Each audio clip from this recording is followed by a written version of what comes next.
A conexão com José Antônio Encinas agora, que vem trazendo informações desse assalto ocorrido na manhã desta quinta-feira, infelizmente com uma vítima fatal. Encinas, bem-vindo, bom dia.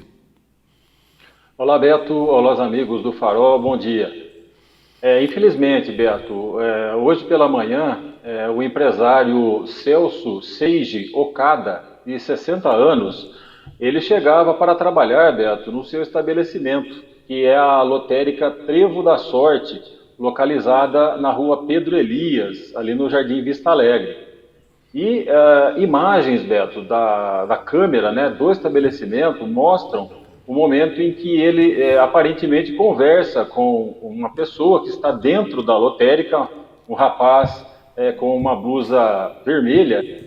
E não sei se a gente tem as imagens aí, né, Beto? Você poderia colocar.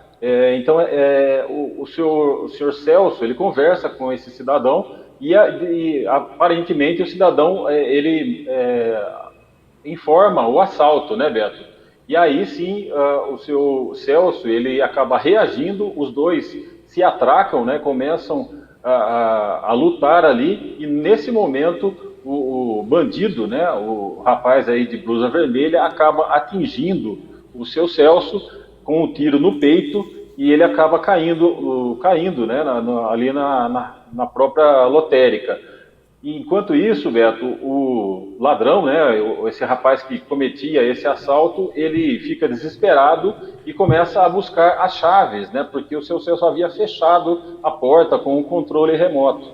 Então ele começa a procurar desesperadamente, inclusive nos bolsos, né, do senhor que estava ali desfalecido já, ele começa a procurar as chaves até que ele encontra e consegue sair da lotérica. Nesse momento, Beto, populares disseram que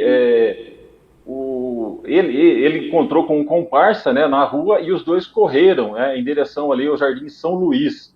Inclusive, Beto, alguns quarteirões aí abaixo de onde fica, né, a lotérica, foram encontradas as chaves e o controle remoto que foi usado aí para ele sair do estabelecimento.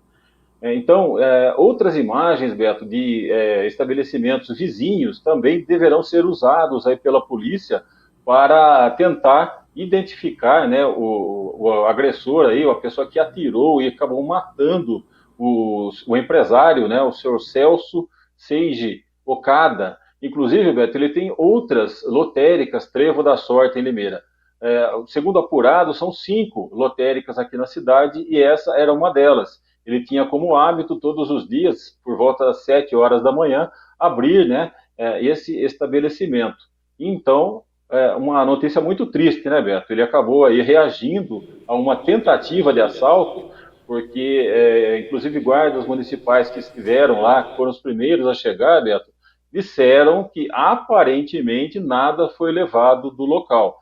Então, teria sido, isso ainda vai ser apurado melhor pela polícia, né, Beto, se foi realmente um assalto ou uma tentativa de assalto.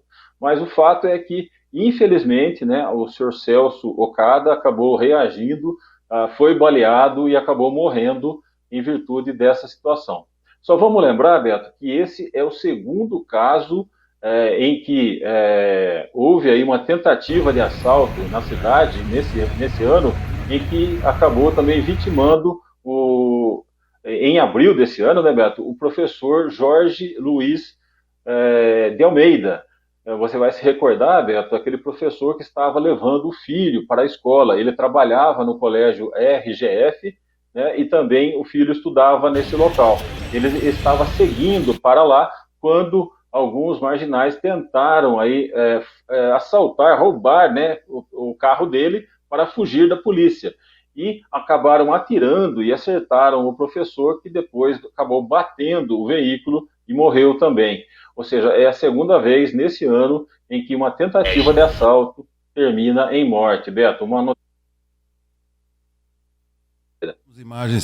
Temos imagens aí, momentos Isso, depois. imagens, Beto, imagens fornecidas, né, pelo Wagner Moente, né, um grande amigo aí da imprensa. Ele esteve no local, fez essa e nos enviou aí, né, para que a gente pudesse publicar, né, essas imagens para os nossos para as pessoas que acompanham o Farol de Limeira, Beto. Inclusive aí o momento da chegada, né, do carro funerário, chegando no Trevo Loterias, né, na agência lotérica, depois com a morte do proprietário.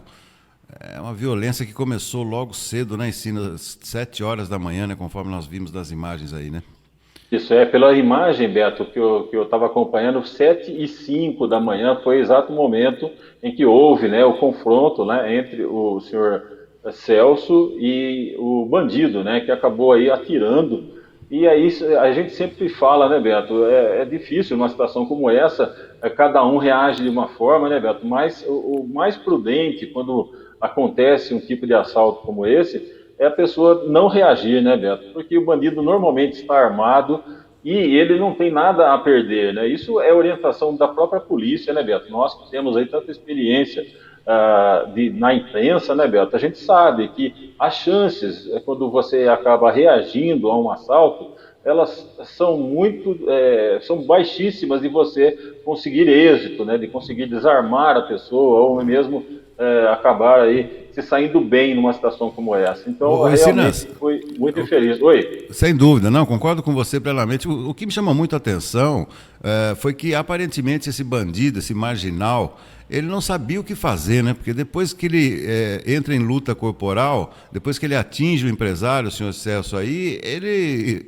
queria sair de lá, mas ele não tinha, aparentemente, um plano, ou pelo menos nem o plano de fuga, nem o plano de roubo. Quer dizer, uma ação totalmente desastrosa desse bandido, né? Você vê aí as imagens, ele está em luta corporal.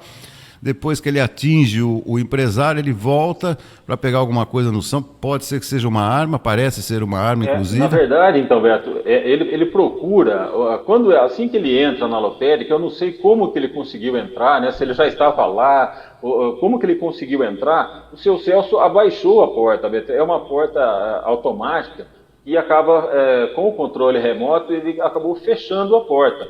E depois que ele viu que tinha atingido o Sr. Celso, ele não sabia onde estava essa chave. Então ele ficou meio que desesperado ali, procurando onde estavam as chaves. No momento, quando ele não achava, ele chegou a procurar nos bolsos da calça jeans, né, e que estava aí com o Sr. Celso. E isso pode ver que ele busca dentro do corpo da vítima onde estaria as chaves. Ele fica ali alguns segundos, né, desesperado, e depois ele acaba encontrando as chaves, ele abre a porta e foge. E populares que estavam ali na vizinhança, Beto, observaram 2 homens correndo, né, em direção ali ao Jardim São Luís. E depois as chaves que ele usou aí para abrir a porta, Beto, foram encontradas nessas proximidades aí, então, da lotérica. Sinal de que realmente ele esteve lá, né, e conseguiu cometer esse crime, e depois ele fugiu utilizando essas chaves. Tá certo. Encinas, nós temos a sequência do nosso programa. Quero te agradecer muitíssimo aí a contribuição, as explicações nessa manhã muito triste, principalmente aí para o setor comercial, para os familiares, para os amigos do senhor Celso, sem dúvida nenhuma, uma tragédia lá na Vista Alegre. E peço que, se você tiver mais alguma informação ou provavelmente a captura desses bandidos, você tem linha aberta aqui no nosso Farol de Limeira. Volte a qualquer instante, Encinas, por favor. Ok, Beto, se a gente conseguir novidades do caso, né, se realmente eles forem presos, e é o que a gente espera, né, Beto? Porque a imagem dele ficou muito nítida ali nas câmeras. Eu acho que alguém vai informar para a polícia quem é esse rapaz, né, Beto? Inclusive ele está com uma blusa vermelha escrito staff nas costas. Eu acho que não vai ser tão difícil encontrar esse cidadão, não, viu, Beto? E daí ele vai ser preso, com certeza, irá confessar o crime, porque as imagens mostram ele cometendo o crime, né, Beto? Eu acho que não vai ser tão difícil assim a polícia chegar a esse bandido. Tomara que a polícia tenha êxito e rapidamente. Encinas, a gente volta a fazer comunicação aqui ainda nesta edição do Farol. Muito obrigado por enquanto, um abraço. Um abraço, Beto, a todos os nossos amigos. Tchau, tchau.